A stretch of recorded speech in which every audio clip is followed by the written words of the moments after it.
말씀 보겠습니다. 잠언 23장 31절 말씀입니다. 같이 읽겠습니다.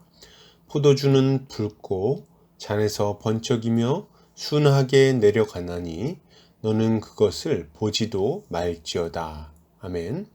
잠언 23장 31절 붉은 빛깔로 번쩍이는 포도주라는 제목으로 말씀 보도록 하겠습니다. 신자는 술의 유혹을 단호하게 끊어내는 자입니다.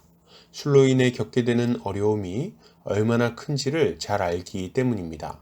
신자는 술을 적당히 마시며 절제할 수 있다고 과신하지 말고 단호한 태도를 취해야 하는 거예요. 오늘 본문을 통해서 이에 대해 함께 살펴보도록 하겠습니다. 오늘 잠언 기자는 포도주는 붉고 잔에서 번쩍이며 순하게 내려가는데 너는 그것을 보지도 말라고 말합니다.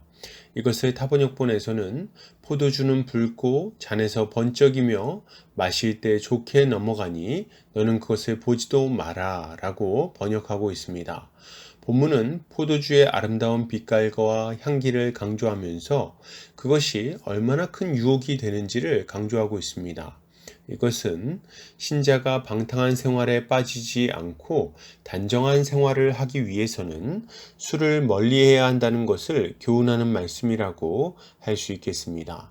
먼저 본문은 포도주는 붉고 잔에서 번쩍인다고 말합니다. 여기서 번쩍인다는 나탄이라는 단어를 사용하고 있는데 이 단어는 향기를 뿜다, 바라다 등의 의미를 가지고 있어요. 그러니까 정리해보면 포도주가 영롱한 빛깔을 내면서 좋은 향기를 풍기는 상태를 표현하고 있는 것입니다. 이것은 술이 사람에게 얼마나 매력적으로 보일 수 있는지를 잘 알려주는 표현이라고 할 수 있겠어요. 술은 우리에게 많은 문제를 일으킵니다. 건강을 상하게 하고 관계를 무너뜨리고 죄를 짓게 만들죠. 그런데 그럼에도 불구하고 너무 많은 사람들이 술을 마시고 있어요. 그 이유는 뭘까요? 그것이 매력적이기 때문입니다. 술이 아무런 즐거움도 주지 않는다면 술에 빠지는 사람들이 있겠습니까? 분명 술은 사람의 마음을 풀어주기도 하고 기분을 좋게 만들어주기도 하고 고통을 잊어버리게 만들어주기도 하는 것입니다. 또 다른 사람들과의 관계를 원활하게 만들어주기도 하고 속마음을 편하게 이야기할 기회를 만들어주기도 하죠.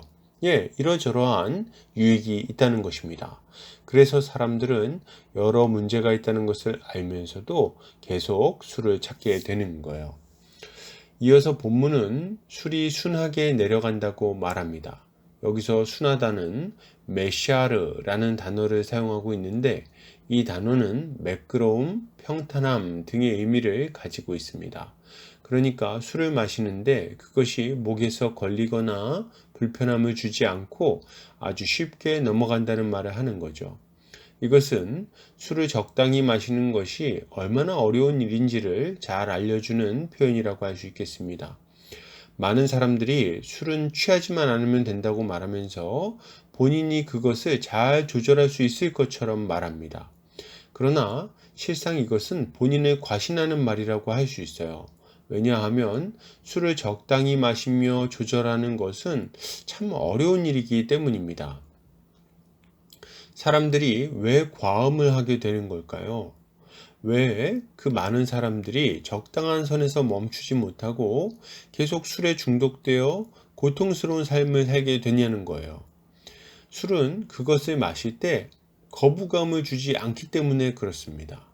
마실 때마다 고통스럽고 힘들다면 그러면 과음하거나 술에 중독되는 사람이 없었을 겁니다. 그러나 술은 그야말로 술술 넘어갑니다. 기분이 좋아지게 하고 긴장을 풀어주죠. 그러다 보니 대화를 하다가 한 잔, 고기 한 점 먹고 한 잔, 기분이 좋아져서 한 잔. 그렇게 마시다 보면 어느 순간인가 10잔이 되고 20잔이 되는 겁니다. 그러다가 점차 취기가 많이 올라오면 이제는 내가 술을 마시는지 아니면 술이 나를 마시는지 알 수 없는 지경까지 이르게 되는 거죠. 처음에는 분명 이러저런 이유를 붙여서 술을 마십니다. 기분이 좋아서, 기분이 슬퍼서, 친구를 만나서, 큰일을 잘 끝내서.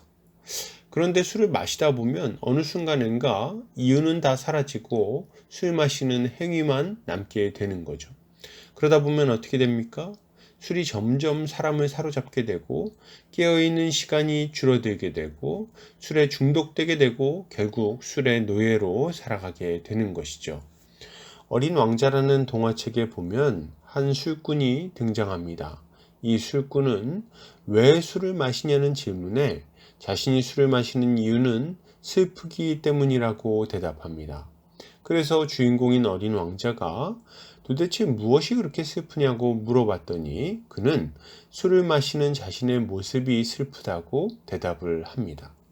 이것은 술에 사로잡혀서 중독된 사람의 모습을 아주 전형적으로 보여주고 있는 거예요. 이어서 본문은 그것을 이 술 마시는 것, 술을 보지도 말라고 명령을 합니다. 이것은 아주 단호한 태도를 보여주는데요. 술을 멀리할 때 아주 단호하게 끊어야 한다는 것을 명령하고 있는 것입니다.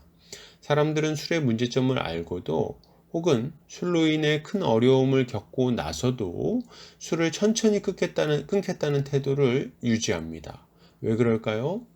단번에 이 술을 단호하게 끊어내는 것이 너무 힘들게 느껴지기 때문입니다. 그러나 이것은 참 어리석은 태도예요. 왜요? 술의 그 영롱한 빛깔을 보고 그 향기를 맡고 그 순하게 넘어가는 술을 맛보면서도 이렇게 자기가 적당히 멈출 수 있다고 얘기한다면 참 그것이 어리석다는 말입니다. 술을 맛보면 굳은 결심도 금세 무너지게 되어 있는 거예요. 그렇기에 잠언 기자는 술을 끊겠다고 결단했다면 그것을 쳐다보지도 말라고 단호하게 명령하는 거죠. 그러므로 여러분, 이것을 생각할 때 신자가 가져야 할 마땅한 태도는 무엇일까요? 먼저 신자는 술이 아주 큰 매력을 가지고 있다는 것을 알고 그 유혹을 단호하게 끊어야 하겠습니다. 그것이 맛있어 보이고 그것으로 인해 많은 즐거움과 유익이 있을 수 있지만 단호하게 술을 멀리해야 되겠어요. 술로 인해 얻는 유익보다 술로 인해 겪게 될 고통이 훨씬 크다는 것을 기억하시기 바랍니다.